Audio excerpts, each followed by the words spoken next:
Fellow Southern Cameroonians, fellow Ambazonians, accept revolutionary greetings from me this Thursday, the 11th day of April, the year of our Lord 2019.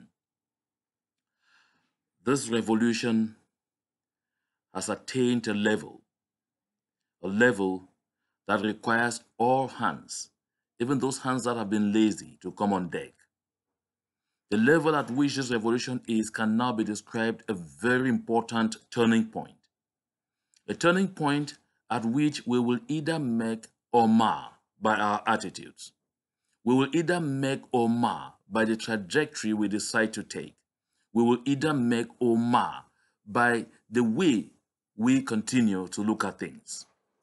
My dear people, I'd like us to note that the internationalization of our struggle has attained a very important level.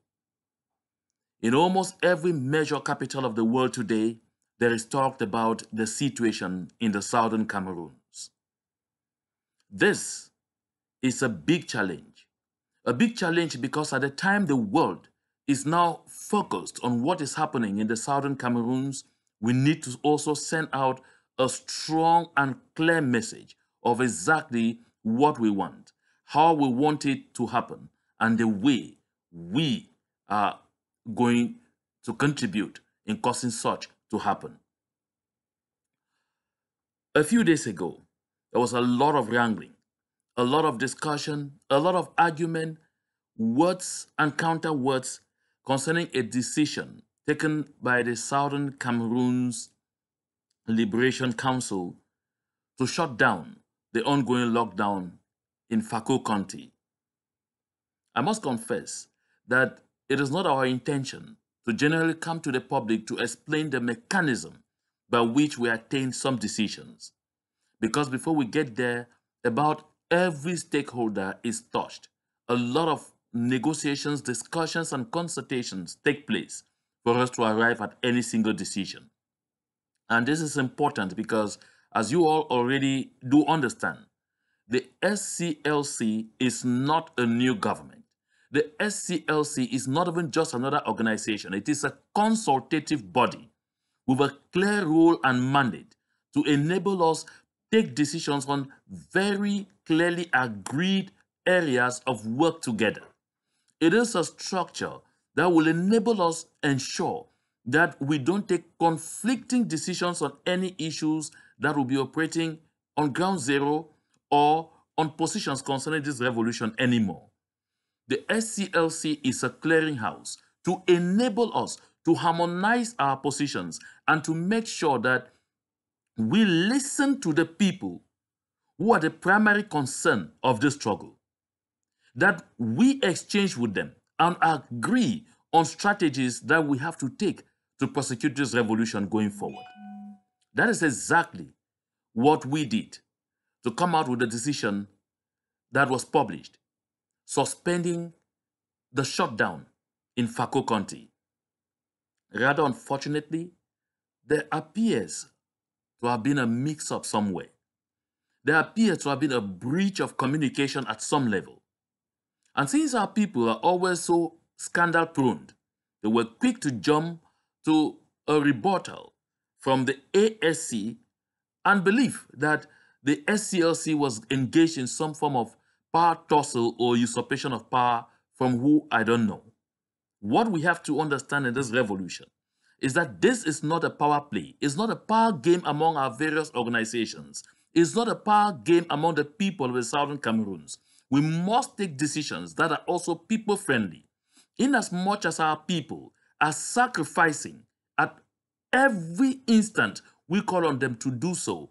To support this revolution, we also have to note that it gets to a certain point where we will no longer be able to guarantee their participation.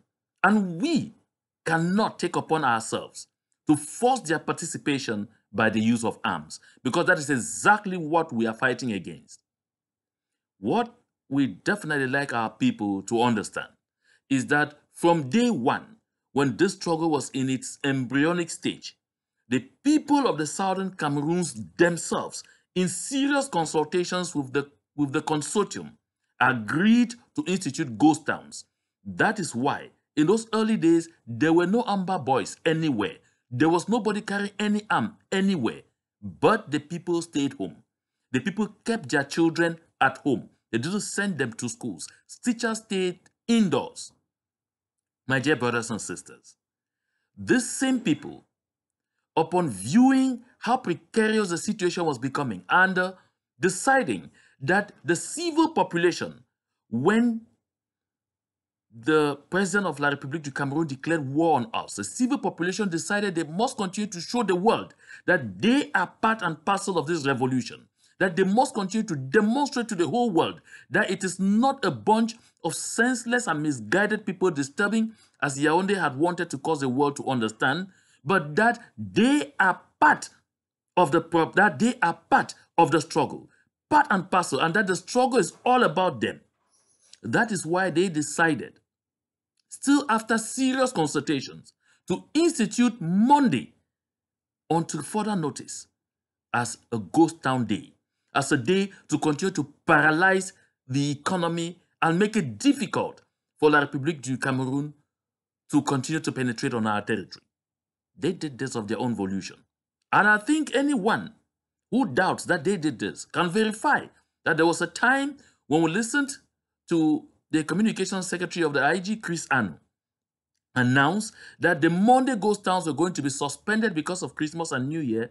It was the people of Southern Cameroons themselves who opposed, who resisted that decision and insisted that the Monday ghost town is traditional but must stay. And now talk about periodic lockdowns. These lockdowns were a wonderful strategy. These lockdowns have achieved quite much in the struggle, however. But our people, in their vast majority, think we should re-strategize. We are facing an enemy that is mutating constantly.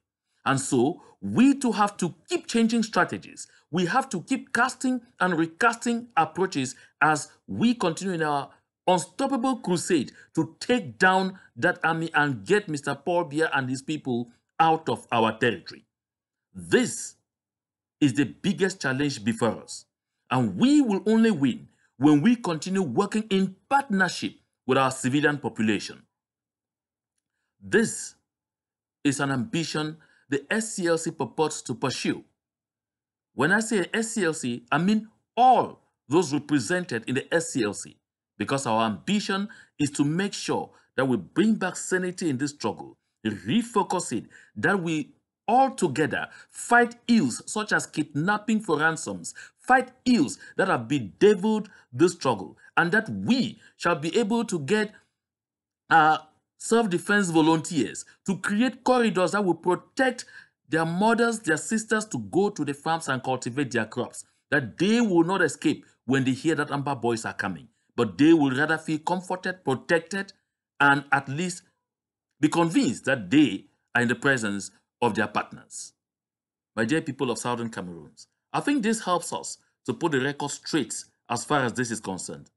Clear consultations were done, but there appears to be a missing link somewhere between the ASC and the IG. That is a situation that we are going to resolve.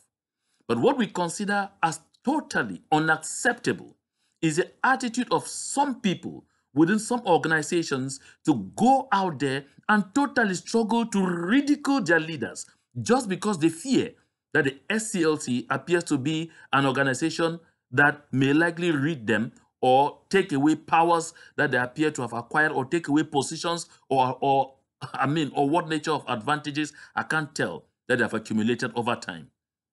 These are the kinds of people I consider businessmen in this revolution. These are people who don't care whether our people die or they live. These are people who don't care whether the policies they take help push the struggle forward or not. All they bother about is that they appear to wield power. All they bother about is that they appear to have captured some offices that they hold so tight, or they appear to be tapping some advantages, be them financial or whatever, I don't know. And so, as long as they continue to get those benefits, they don't care whether people die or they live. This attitude has got to stop. It will no longer be business as usual. This struggle must return to the rails. We are all collectively, with you, the people, going to make sure this happens. This struggle will once more be people-friendly. This struggle will once more be a serious partnership between the Amber Boys and the people that they are protecting. This is a mission we are all going to ensure it succeeds. We need the collaboration of all. We need the participation of all. We must hurriedly send out of this struggle merchants, businessmen who believe that they must perpetuate this struggle in order to continue having their pleasures over the blood of our people. My dear people, I like to point out this, that the only way we will succeed going forward is to work in unison, is to work in total collaboration, is to ensure that we are each other's keeper. I want to congratulate singly Comrade Sako Samuel for taking the challenge, for expressing the determination despite the huge opposition and despite the huge attacks that he is facing, to foster collaboration and unity, because that is the only way that we are going to make it. It is now crystal clear to all Southern Cameroonians that no single group holds the mantra to deliver for us the independence we are seeking. No single group holds the mantra to be able to free our people from the serious scourge, from the burning of their villages, from the rampant killings of civilians, and from the looting that is currently going on our territory by soldiers of La République du Cameroun. We have serious challenges, and these are key challenges that lie ahead of us that we must be able to overcome. Yesterday, I followed someone saying in a video that La République du Cameroun is found pleading with the United Nations to send in a disarmament army, and that the United Nations was asking La République du Cameroun, who first of all asked you to send soldiers in Southern Cameroons. My dear people, these are the kind of lies that have given our people a false belief in the fact that we were so close to victory, and it has helped in demobilizing a lot of people when they end up discovering that these were just blatant lies. Such lies are no longer necessary in this revolution. Our people must continue to know the real challenge that lies before them, so that we all know the level of sacrifice we must make to ensure that we guarantee victory. Victory is ours, but if we continue down this route, we will be doing everything to snatch defeat from the jaws of victory. God forbid. We will not go down that route. I'd like us to know exactly how things happen. La République du Cameroun cannot suddenly just ask the United Nations to send in troops to come and disarm people. You should already be aware that La République du Cameroun is rather resisting every attempt at external intervention, claiming that what is happening in the Southern Cameroons is an internal affair of La République du Cameroun, which of course we all know is false. I want us to know the norms of intervention by the United Nations are clear. The United Nations Security Council will pass a resolution. If the United Nations Security Council passes a resolution, they will create a buffer zone between the Southern Cameroons and La République du Cameroun. Each party will withdraw to their own territories, and the United Nations peacekeepers will then come in to police that area to ensure that no party is violating the terms of the resolution. Until that is done, any other talk of calls to come in and refusal to come in with lame questions is a distraction. We have to face the challenges before us, and this challenge is that of effectively forcing Mr. Paul Biya, or causing him to be dragged to the negotiation table. My dear people, what is happening right now is that there is a clear conspiracy at the level of a good lot of African leaders who believe that they must continue to work with Mr. Paul Biya, who is their peer. There is so much more about this that we will talk when I come in my next recording. This is because a lot of issues concerning that conspiracy are still falling in shape. We are taking note of all this, and at the level of the SCLC, a muzzled response is being prepared. So my people, rest assured that we are taking charge are taking care of the challenges before us, and we will stand up to these challenges. We are putting together the best minds, the best brains in the Southern Cameroons from across the world to put their know-how at the service of this revolution. This is what we have been lacking for a long time. And this is exactly what we are all very determined to do right now. Now, let's talk about Nfon Mukete's outburst on the floor of the Senate of La République du Cameroun. I mean, a lot of people have expressed their minds concerning that. And I hear the majority of the people say it is too little and too late. But by the way, it isn't even the too little that I look at. I am looking at it the way it is. That what Nfon Mukete did was simply playing a song that La République du Cameroun wants everyone to dance to. 10-state federation, which is synonymous to just saying effective decentralization. And of course, the timing is not erroneous, because at the time Nfon Mukete is staging this drama, we already noticed La République du Cameroon's parliament voting into law measures that should enable them, implement their so-called decentralization by putting in place regional assemblies. But again, some of the francophones in La République du Cameroun who, I should say some of the citizens of La République du Cameroun who are not sensitized to the fact that that was a game, have come up with genuine reactions to Nfon Mukete. This is what they say. They remind Nfon Mukete that you cannot stand up and cry now and shout now. You are part of this mess. They remind Nfon Mukete that for years you sacrificed your people by putting up a dynasty that benefited a lot of both genuine and illicit money in the transportation of crude oil, because you pushed that Sonara should never have machines that will enable them refine the kind of crude oil produced in Cameroon. And they even claim that sometimes they mix crude oil and water, but they were paid the full value simply because they knew that they were buying silence over the rape of the Southern Cameroons. They remind Nfon Mukete that his children from such illicit money were able to set up MTN, and that MTN had done a lot of mafioso things that have been set aside by the government simply because they were assured of his silence over the rape of the Southern Cameroons. They also say for so many years he was chairman of the board of directors of Camtel with a huge salary. They call 10 million, with fuel coupons, with all sorts of advantages that were not provided for by law. But he kept tapping all of this, and they kept giving him even against the laws simply because they were assured of his silence over the rape of the Southern Cameroons. And they say he also used that influential position to seize a lot of land from the CDC that he used in creating his estates and all of those things. And nobody ever cared. And so on this, they say, Nfon Mukete, shut up. Because if you don't shut up, you will be shut up.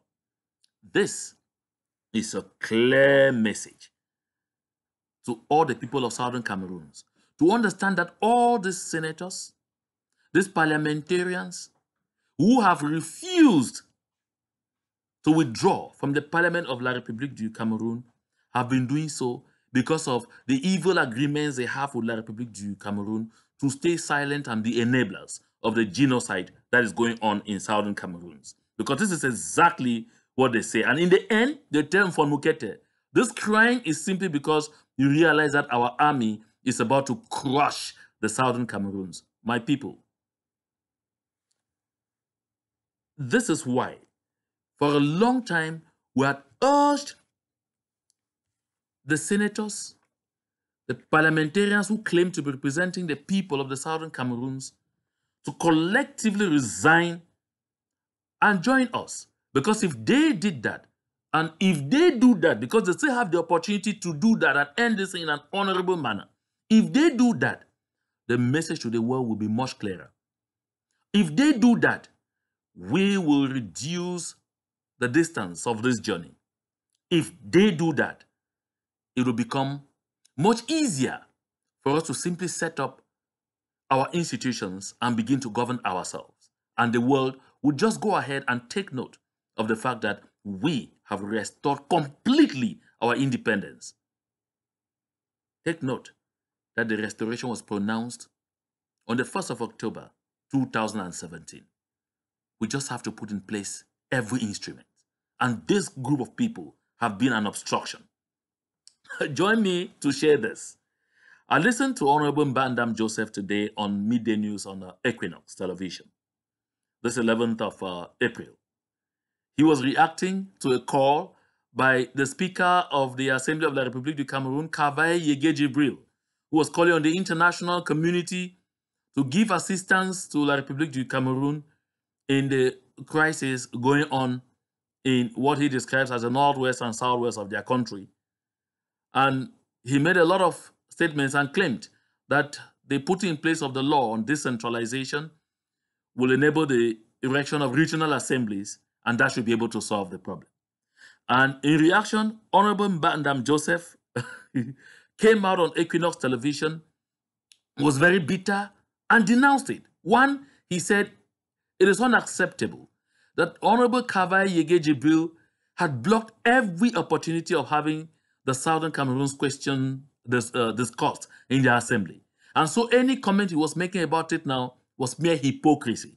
Number two, he said from every indication, the people of the Southern Cameroons do not belong to the Republic du Cameroon. That is nothing new though, but I'm surprised he appears to be realizing it but now. He says that we are two clear people. We have always been two countries, and it is clearer now to everyone that we are two countries. Mbah-Ndam going now against the so-called position of the SDF that they want a 4-state federation, or perhaps now they've even moved to 10-state federation. Again, Honorable Mbah-Ndam says, from every indication, the only way this problem can be solved is total separation. And he says, La République du Cameroun should allow the people of the Southern Cameroons to go their separate way. Oh, wow. Honorable Mbah-Ndam, I wonder whether you have ever heard anywhere in the world that freedom is just picked and given to people on a platter of gold. My brother, this message I'm sending is to you and all the other parliamentarians and senators claiming to be representing the people of the Southern Cameroons in the House of Assembly of la République du Cameroon. Elections to replace you are coming up in October 2019. Between now and October are still several months. You have the one last chance now to do what is honorable.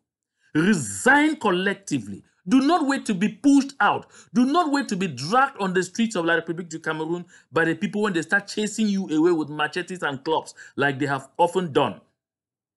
Do not wait for that to happen. Resign now.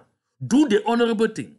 Give yourself a place in the history of the freedom of the people of the Southern Cameroons. Because whether you like it or not, the Southern Cameroons will be free. Whether you participate or not, we will be free. But if you participate, it will be honorable on your side.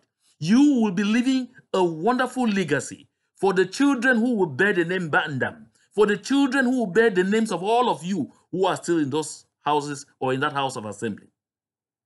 This is the time for you to do the ultimate, because we are at a turning point and nothing is going to be left to chance just anymore. Even as I was coming to have this conversation, I was reminded by someone in Yaounde that preparations are being made for elections into the regional assemblies, and that they were going to select traditional rulers from all the 10 regions they count to be part of their country into that assembly. And so they're expecting that they will collect chiefs and funds from the northwest and southwest, as they call it, into their regional assemblies. But Mbah-Ndam has already sent word to them that those regional assemblies will not be instituted in the Southern Cameroons. Thank you for reminding them about that, though, Honorable Mbah-Ndam. He has said it is not going to be possible to implement such in the Southern Cameroons, that they know it, so there is no point going ahead with it. But I take this too as a warning for anybody in Southern Cameroons who will believe that this is another opportunity for them to go up to sell us. You will be on your own. Trust me, you will be on your own. Trust me. The people of the Southern Cameroons have lost enough. We have lost so much in terms of lives, and we want this to end. We want you to know that each time you decide to play the role of enabler, you yourself will simply be considered the enemy. Not as an enemy, but the enemy. I'd like us to note this carefully. And now, to end this conversation, this piece of important warning.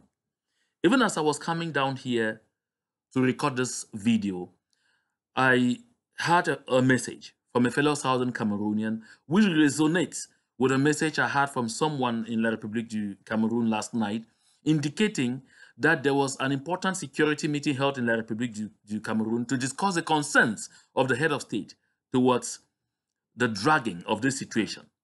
La Republic du Cameroon is simply worried that the more this thing drags, the more the international community is becoming aware and the more the chances of intervention are growing. For that reason, Mr. Paul Biya said he can't understand how a whole trained army like his has not been able to wipe out. Listen to what he said. There's a new name he gave. To wipe out crickets holding sticks.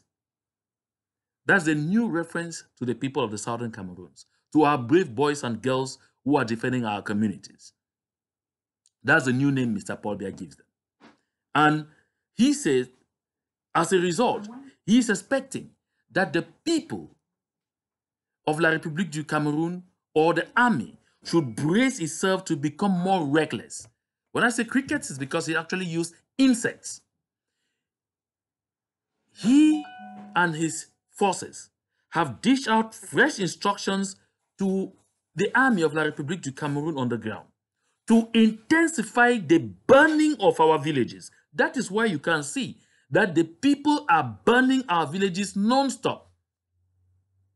Number one. Number two, they are to begin a campaign of breaking into homes at odd hours. Generally, they say beginning from 11 p.m. to 7 a.m. every day to hunt for men. So if you hear the sound or the noise of military coming, every single man in Southern Cameroons, teenager, boys, everywhere you hear the army coming, run. They are not coming to protect you. They are coming after you. So this message is meant to draw the attention of all the males in Southern Cameroons. Between 7 p.m. and 7 a.m., know that your lives are at stake in the hands of the army of La République du Cameroon. Take these positions. I don't want to dictate to you what to do. I don't want to start giving you directives what to do. You know what safety measures to take. They will not do this in the day because they know that in the day when places are open, people can come out for protest. They will come in the night like the devil. My people, be warned. Be careful. Do everything to stay safe, even as we shall continue to multiply strategies upon strategies to ensure that we bring greater security in our communities. We will not do this by ourselves. We need the collaboration of all. So God be the glory.